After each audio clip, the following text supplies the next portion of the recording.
जिसको आएगा आंसर एक बार में ही दे देगा। ठीक, देखो क्या है, ये मान लो कोई टेबल है, ठीक है ना, इस पे एक रिंग पड़ी हुई है। ठीक, इस रिंग पे टोटल चार्ज है Q, ठीक है ना, इक्वली डिस्ट्रीब्यूटेड है रिंग पे चार्ज, सब जगह फैला हुआ है और टोटल चार्ज कितना है Q। इसके सेंटर पे मैंने, मान लो ये पॉजिटिव Q है, तो इसके सेंटर पे मैंने पॉजिटिव Q नोट चार्ज रख दिया, ठीक है ना।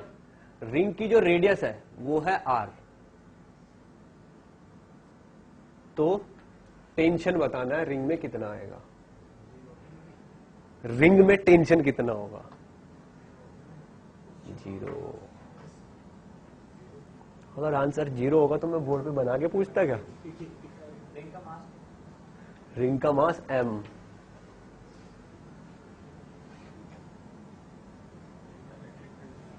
हाँ, रिंग का नहीं, कोई जरूरत नहीं है, इलेक्ट्रिक फील्ड तो मैंने पढ़ाया ही नहीं, तो आपको आएगा कहां से। अभी चीटिंग करोगे क्या। हाँ,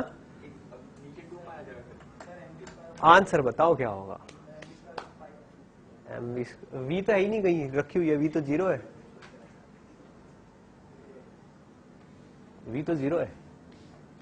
tension in the ring,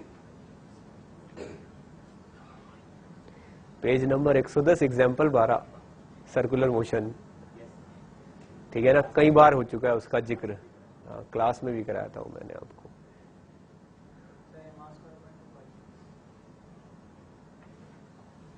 dimension match नहीं कर रही।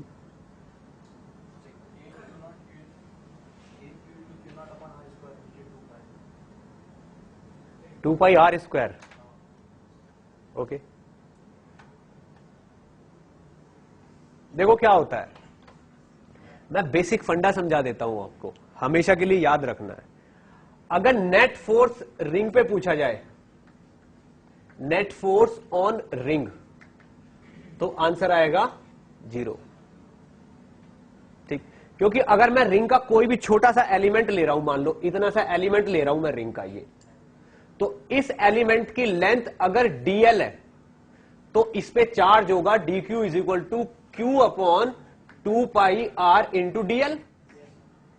ठीक, अब ये वाला चार्ज इस वाले चार्ज को रिपेल करेगा बाहर की तरफ, ठीक, और ये वाला चार्ज इससे नेक्स्ट वाले को भी बाहर की तरफ रिपेल करेगा, पूरी रिंग को बाहर की तरफ धकेलेगा ये चार्ज जो सेंटर पे रखा हुआ है।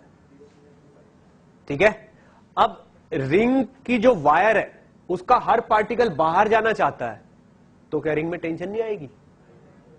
सोचो, रिंग की तो हालत खराब होगी। ठीक है ना, मान लो बहुत सारे लोगों ने ऐसे हाथ पकड़ रखे हैं, सर्कल बनाया हुआ है, हर चाहता है कि मैं बाहर चला जाऊं, तो हाथ टाइट नहीं हो जाएंगे। ठीक है, तो टेंशन हो जाएगी रिंग को। समझ में आया, उस टेंशन की वैल्यू निकालनी है। अब नेट फोर्स रिंग पे 0 है, क्योंकि ये वाला फोर्स जितना एग्जिस्ट करता है इतना ही फोर्स उधर की साइड भी एग्जिस्ट करेगा, तो इस वाले फोर्स के और इस वाले फोर्स का सम कितना हो जाएगा 0, तो रिंग पे नेट फोर्स कितना होगा 0। लेकिन नेट फोर्स 0 होने का मतलब ये नहीं है कि टेंशन 0 हो जाए। ठीक है ना, मान लो एक इंसान है, उसका एक कोई हाथ पकड़ के इधर से खींच रहा है, इधर से खींच रहा है, नेट फोर्स तो 0 है, पर हालत तो खराब हो रही होगी ना। ठीक,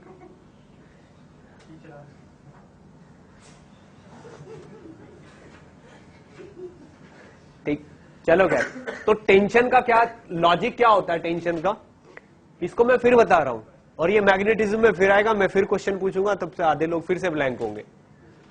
ठीक है ना, इसलिए अभी ठीक से समझ लो बेसिक लॉजिक क्या है। बहुत सारे ऐसे केसेस आपको मिलेंगे जिसमें नेट फोर्स कितना रहेगा 0। नेट फोर्स का मतलब वेक्टर सम, ये वाला फोर्स विद डायरेक्शन में अगर जोड़ूं इसमें तभी तो 0 आएगा, अदरवाइज डबल हो जाएगा अगर मैग्नीट्यूड जोड़ा जाए बस। तो अगर केवल मैग्नीट्यूड जोड़ा जाए, ठीक है ना, तो डबल हो जाएगा। यहां पे हम मैग्नीट्यूड प्लस डायरेक्शन दोनों जोड़ रहे हैं, इसलिए आंसर कितना आ रहा है 0। तो टेंशन निकालने के लिए हमें स्केलर सम की जरूरत पड़ेगी। तो टेंशन का फॉर्मूला क्या होता है, स्केलर सम डिवाइडेड बाय 2 पाई। अब आप ये देखो, अगर इस डी क्यू का और इसका फोर्स कितना आएगा, के Q D Q by R square, यही तो आएगा फोर्स। इतना ही फोर्स नेक्स्ट वाले पे लगेगा, इतना ही फोर्स नेक्स्ट वाले पे लगेगा, इतना ही फोर्स नेक्स्ट वाले पे लगेगा। अगर सारे फोर्स जोड़ दिए जाए तो K Q upon are square तो आ जाएगा कॉमन, ठीक है ना।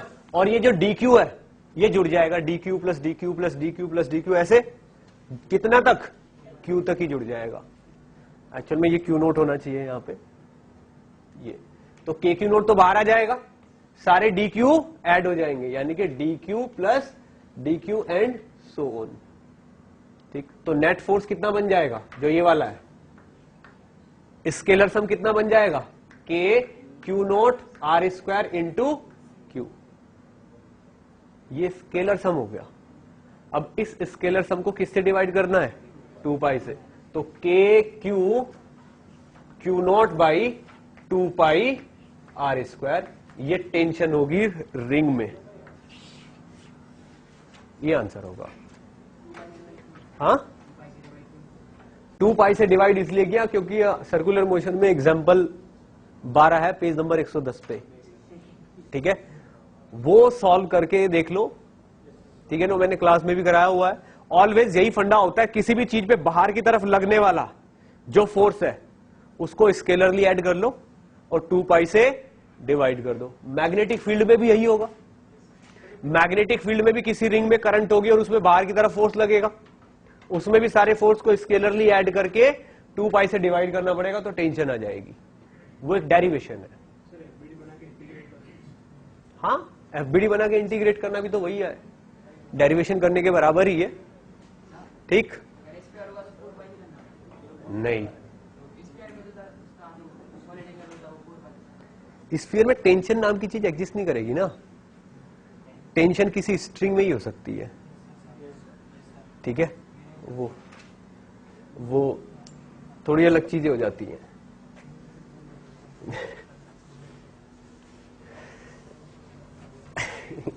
स्फीयर में सरफेस टेंशन आ जाएगी।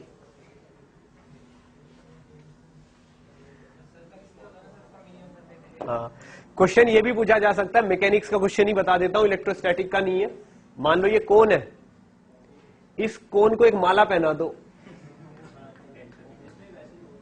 ये इस कोन को अगर एक माला पहनाओगे, ठीक, तो ये जो माला है, रिंग, ये टेंशन में आ जाएगी। ठीक, अब इसका टेंशन फाइंड आउट करना ये क्वेश्चन है घर के लिए।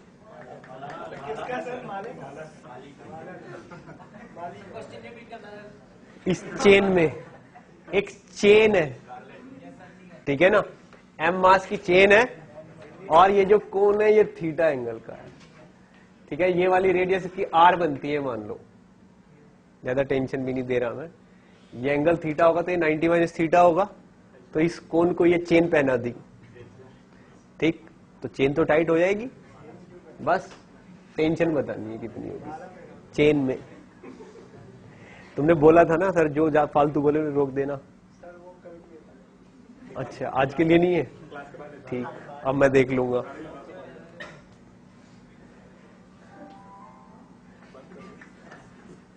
ओके, कुछ समझ में आ रहा है क्या?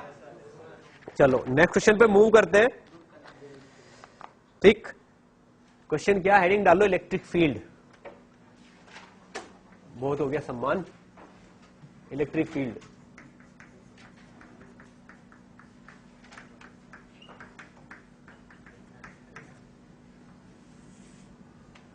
ठीक, देखो इलेक्ट्रिक फील्ड क्या होता है, किसी चार्ज के चारों तरफ का इफेक्ट होता है। कोई चार्ज अपने चारों तरफ क्या इफेक्ट छोड़ता है, क्या इफेक्ट उसका चारों सराउंडिंग में होता है, दैट इज इलेक्ट्रिक फील्ड। अब इस चीज को बहुत एंगल से देखा जा सकता है, एनर्जी की फॉर्म में भी समझाया जा सकता है, फोर्स की फॉर्म में भी समझाया जा सकता है, पोटेंशियल की फॉर्म में भी समझाया जा सकता है, और खुद इलेक्ट्रिक फील्ड की फॉर्म में भी समझाया जा सकता है, ठीक है ना।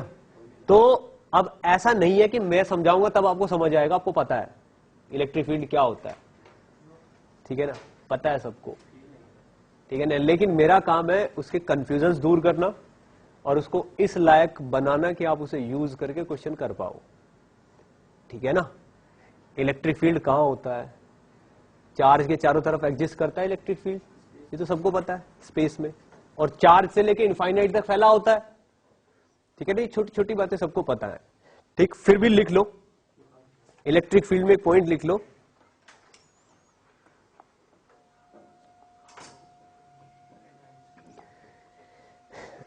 a space in surrounding of a charge, a space in surrounding of a charge in which another charge experiences a force on it.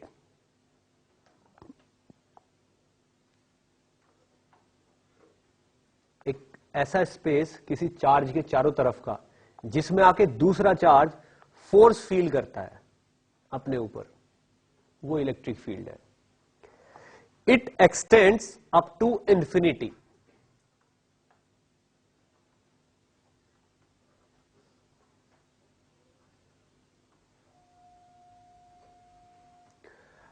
A charge particle experiences no force.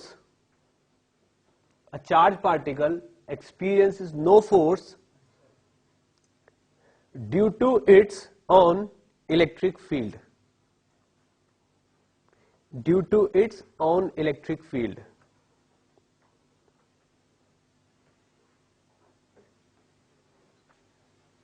कोई चार्ज अपने खुद के इलेक्ट्रिक फील्ड से कोई force feel नहीं करता। ठीक, अब क्या होता है, मान लो एक फ्री स्पेस है, इसमें एक चार्ज ला के रख दिया आपने।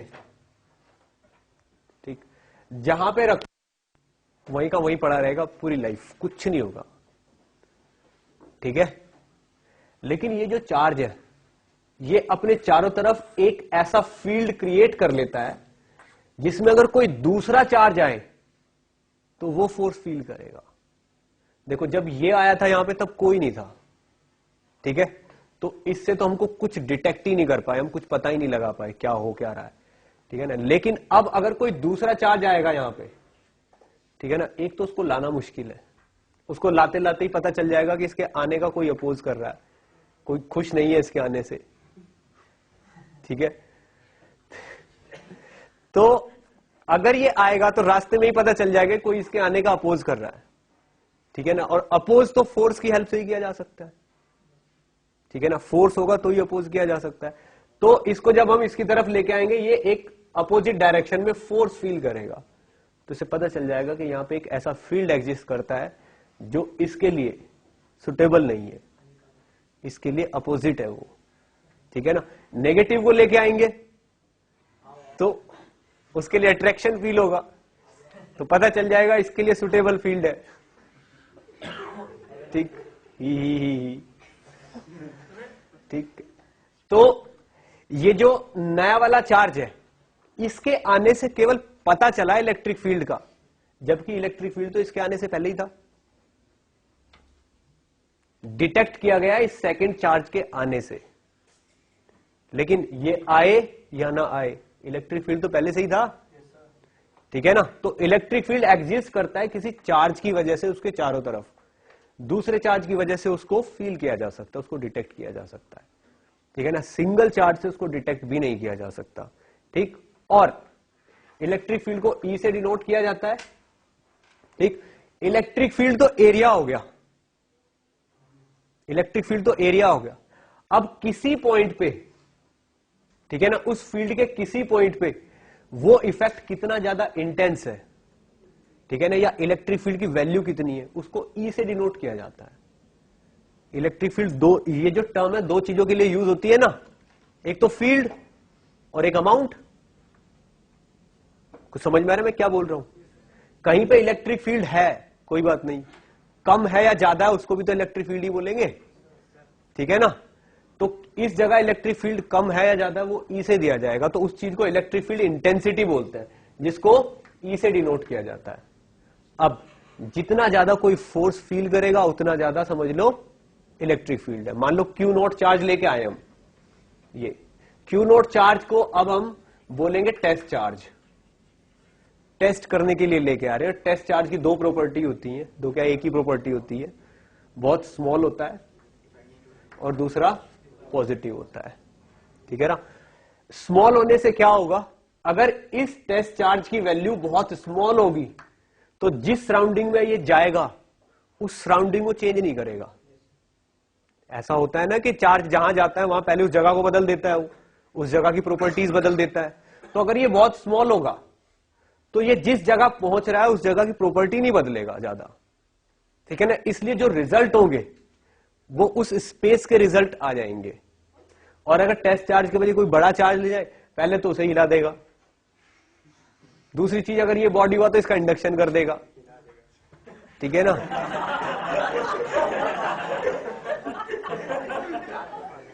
हाँ हाँ, अरे यार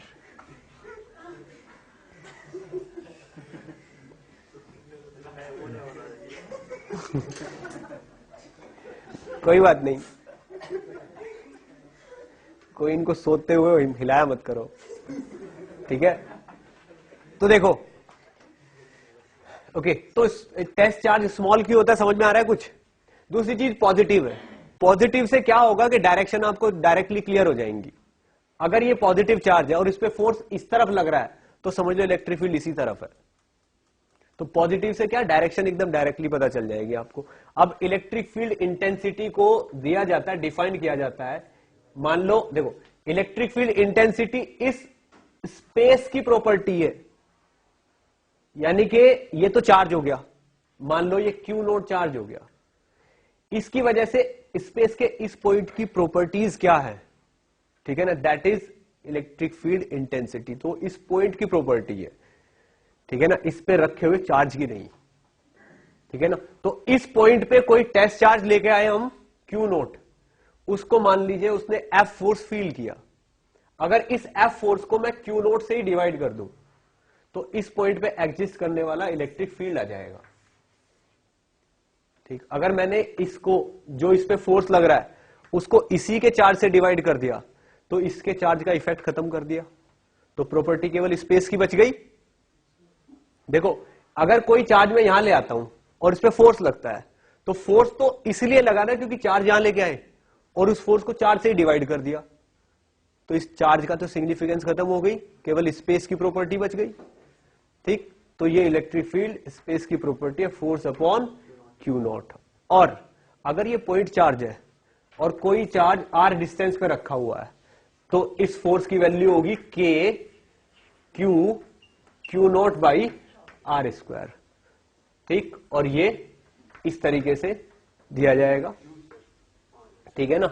अगर ये क्यू नॉट है और ये स्मॉल क्यू नॉट है तो इलेक्ट्रिक फील्ड क्या हो जाएगा, इसको क्यू नॉट से डिवाइड करना पड़ेगा, आंसर आ जाएगा K Q naught by R square in the direction of R. तो ये पॉइंट चार्ज के इलेक्ट्रिक फील्ड का फॉर्मूला है। पॉइंट चार्ज की वजह से किसी डिस्टेंस आर पे इलेक्ट्रिक फील्ड ये होगा, ठीक। अब दूसरी चीज क्या है, पॉजिटिव चार्ज से इलेक्ट्रिक फील्ड बाहर की साइड निकलता है, ठीक है ना। बाहर की साइड निकलने का मतलब क्या है कि अगर पॉजिटिव टेस्ट चार्ज को यहां पे लाएंगे तो उसमें फोर्स बाहर की तरफ लगेगा, ठीक है। और नेगेटिव चार्ज की वजह से इलेक्ट्रिक फील्ड अंदर की तरफ होता है, ठीक। तो नेगेटिव चार्ज की वजह से इलेक्ट्रिक फील्ड चार्ज की तरफ होता है। क्या बात समझ में आई। ये छोटे छोटे पॉइंट्स हैं जिनको एक्सप्लेन करना ही पड़ता है, इंटरेस्ट तो क्वेश्चंस में आता है पर ये रीति रिवाज है जो निभाने पड़ते हैं।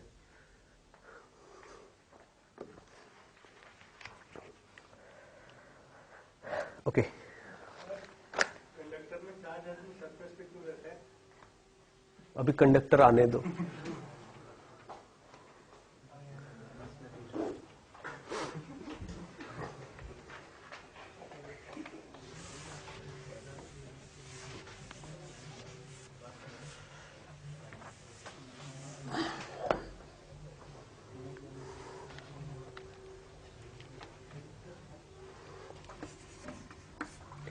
इलेक्ट्रिक फील्ड का कॉन्सेप्ट मैंने इंट्रोड्यूस कर दिया, ठीक है।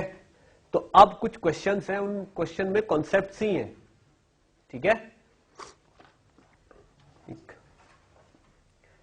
वेक्टर फॉर्म भी लिखी हुई है, ठीक है ना। ज्यादा से ज्यादा वो जो कैप लगा हो ना उसको एरो बनाओगे नीचे आर क्यूब लिखना पड़ेगा फिर आपको, ठीक है।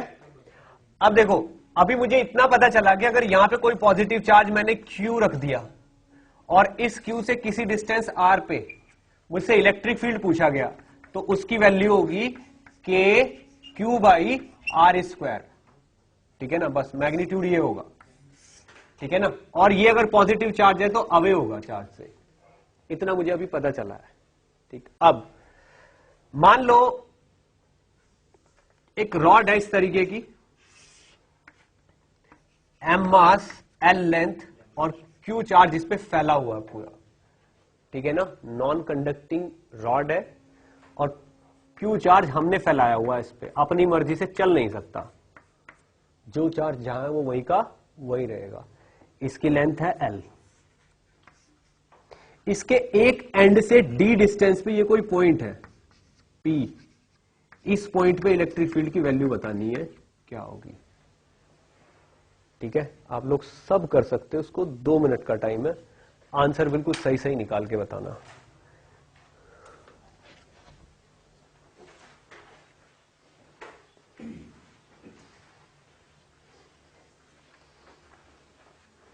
इलेक्ट्रिक फील्ड केवल चार्ज की वजह से होता है, मास की वजह से नहीं होता।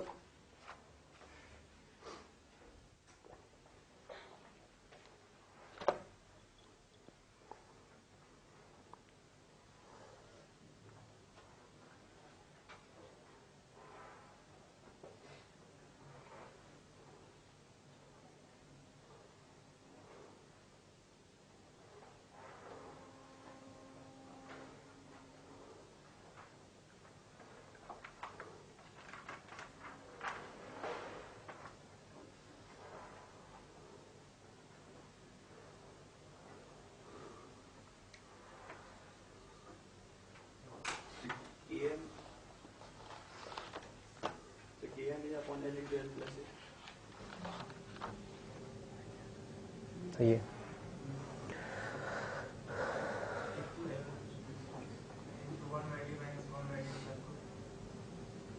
One by D minus D plus L, okay.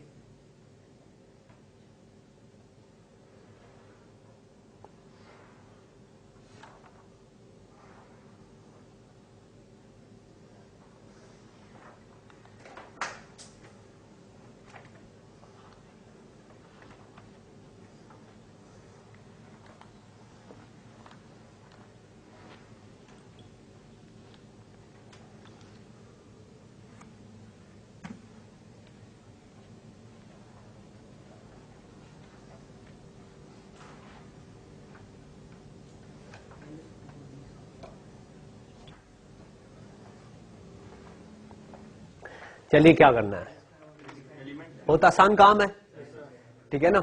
यहां से आर डिस्टेंस पे एक डी आर थिकनेस का एलिमेंट ले लो, ठीक है ना। भले ही बोरिंग काम है पर मुझे पूरा सॉल्व करके दिखाना पड़ेगा। डी क्यू की वैल्यू क्या होगी, Q upon L into D R, ठीक है ना। हाँ फालतू, मास तो फालतू ही है, कुछ यूज नहीं है। डी क्यू की वैल्यू होगी Q upon L into D R, ठीक है ना। इस डी क्यू की वजह से इस पॉइंट पे कुछ इलेक्ट्रिक फील्ड होगा, उस इलेक्ट्रिक फील्ड को अगर मैं यहां से लेकर यहां तक इंटीग्रेट कर दूं तो टोटल आ जाएगा, ठीक है ना। तो इलेक्ट्रिक फील्ड कितना होगा, D E is equal to K D Q by R का स्क्वायर, और इसको इंटीग्रेट कर दूंगा मैं अगर डी से लेके डी प्लस एल तक, तो आंसर निकल आएगा। सीधे सीधे लिख दूं, के क्यू अपॉन एल तो बाहर कॉमन आ जाएगा, ठीक है ना। ब्रैकेट में D R into 1 by R square, 1 by R square, D R को इंटीग्रेट करेंगे तो माइनस 1 बाई आर आ जाएगा। तो डी से लेके डी प्लस एल तक इसको हमने इंटीग्रेट कर दिया। आप खुद ही देख लो, यहां पे माइनस आ रहा है, तो ये वाली टर्म पहले आ जाएगी, ये वाली टर्म बाद में आ जाएगी। तो K Q over L into 1 over d minus 1/d+l, ये आंसर आ जाएगा। ठीक है ना। अब आप मुझे एक चीज बताइए, अगर मैं यहां पे देखो ये एक्सप्रेशन आया है, चार्ज इक्वल डिस्ट्रीब्यूटेड है, अगर मैं इस चार्ज के इक्वल डिस्ट्रीब्यूशन को इग्नोर मार के टोटल चार्ज Q को सेंटर पे मान लूं तो क्या आंसर यही आएगा? बताइए, ये आंसर आएगा ही नहीं। ठीक, इसका मतलब वो सेंटर ऑफ मास वाली इंटेलिजेंस यहां नहीं लगानी है। ठीक है ना। हाँ, सेंटर ऑफ चार्ज, बात समझ में आई? क्योंकि मास के केस में रिजल्ट सही आ जाते हैं, सेंटर ऑफ मास मान लो। ठीक है ना, क्योंकि होशियारी की तो लिमिट नहीं होती और वो गलत करने के लिए ज्यादा यूज में आती है जनरली। तो क्या होगा, कुछ लोग इस सोचेंगे यार ये तो इक्वल डिस्ट्रीब्यूशन है तो इसको तो सेंटर पे माना जा सकता है, बस Q को सेंटर पे मान लेंगे और आंसर क्या लिखेंगे, KQ/L/2 + D का स्क्वायर।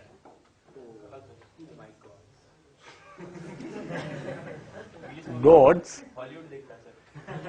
नहीं, वो हिंदी वाली ओ माय गॉड देख रखी है, इंग्लिश बोलने के स्टाइल से नहीं पता चलता।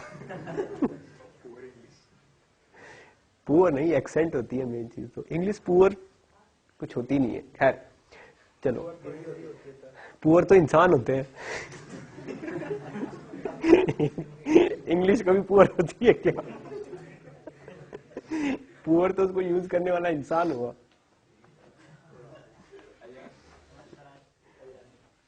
ठीक, ओके। तो अब ये देखो,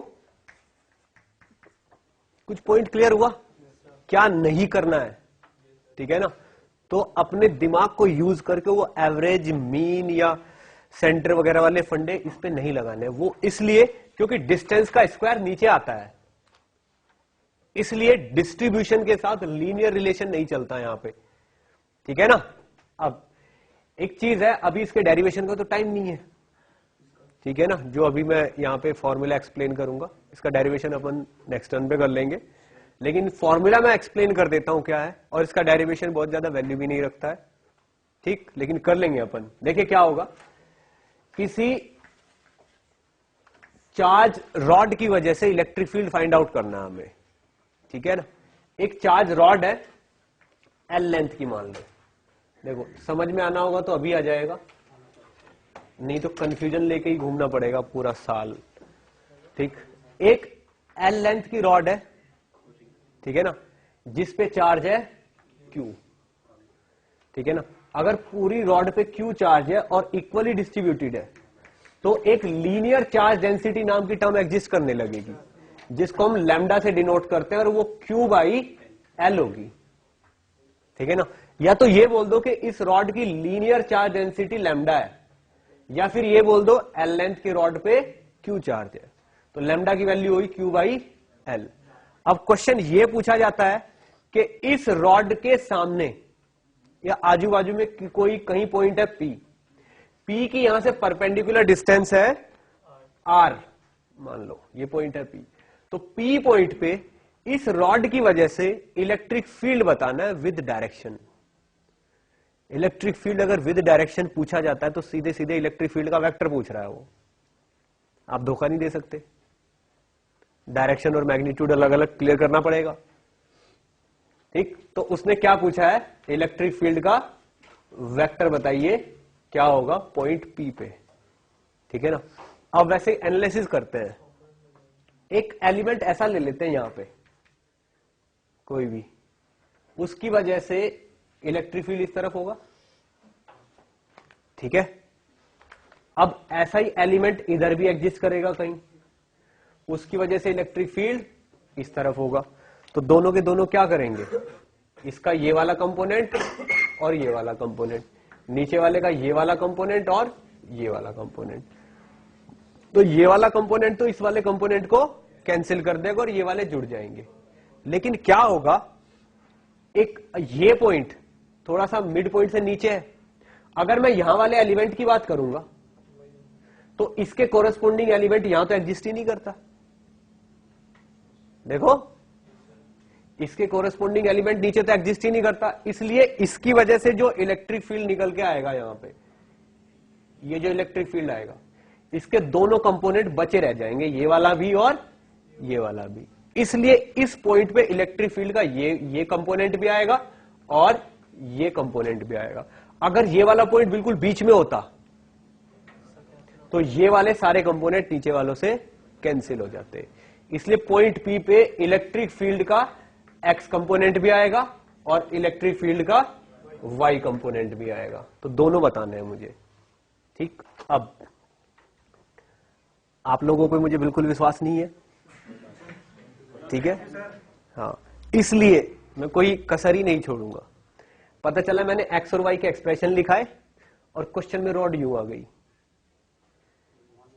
ठीक है, तो ऐसे घुमा देंगे तो ये जो एक्स लिख रहा हूं ये वाई बन जाएगा और जो वाई लिख रहा हूं ये एक्स बन जाएगा और आप इन एक्सप्रेशन को पलट दोगे, तख्ता पलट हो जाएगा, ठीक। इसलिए इसको मैं एक्स कंपोनेंट ना लिख के इसको परपेंडिकुलर कंपोनेंट लिख देता हूं मैं, रॉड के परपेंडिकुलर, ठीक है, और इसको वाई कंपोनेंट ना लिख के पैरेलल कंपोनेंट लिख देता हूं।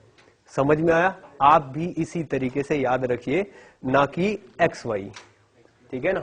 अब बिल्कुल ध्यान से सुनना, जो इसका एक्सप्रेशन बनेगा वो बनेगा K Q upon L into R, bracket में आएगा साइन, पहले लिख देता हूं फिर एक्सप्लेन करूंगा क्या है, θ1 प्लस साइन θ2, नीचे आएगा के Q upon R L cos θ2 minus cos θ1, ठीक है।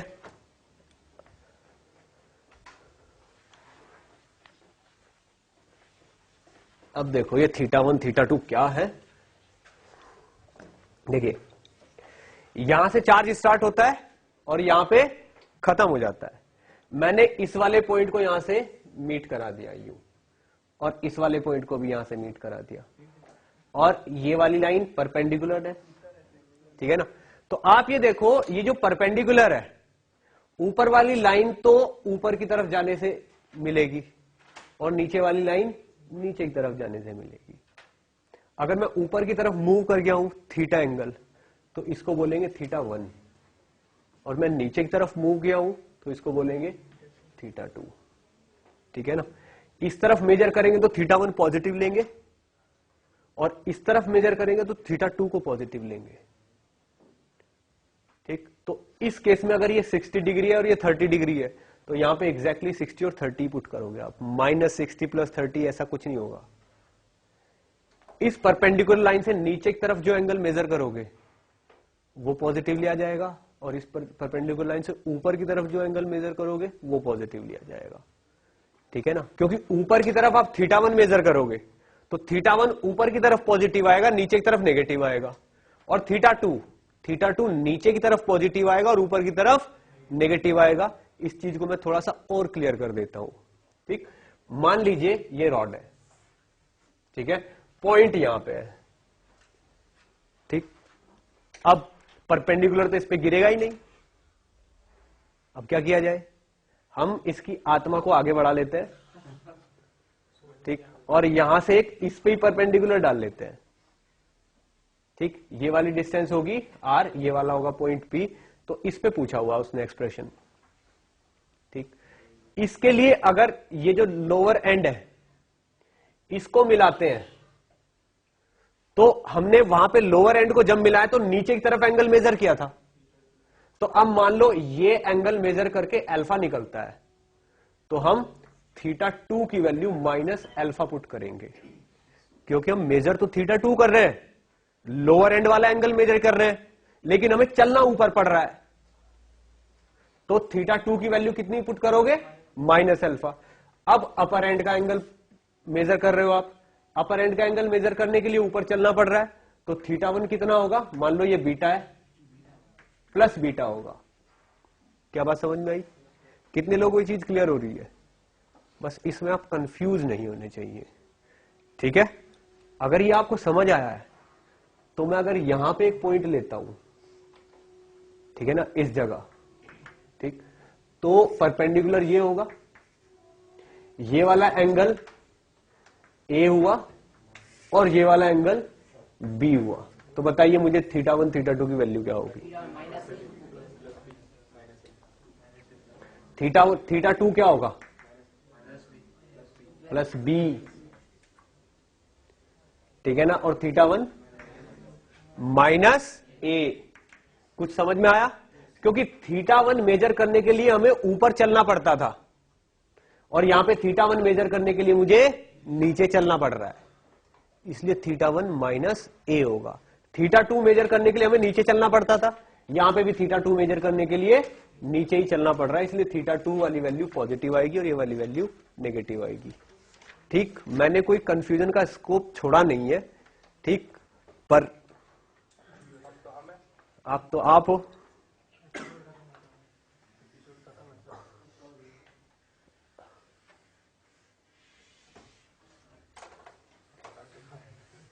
ठीक है, ये परपेंडिकुलर वाला कंपोनेंट है और ये पैरेलल वाला कंपोनेंट। ठीक है, बस आज के लिए यहीं तक।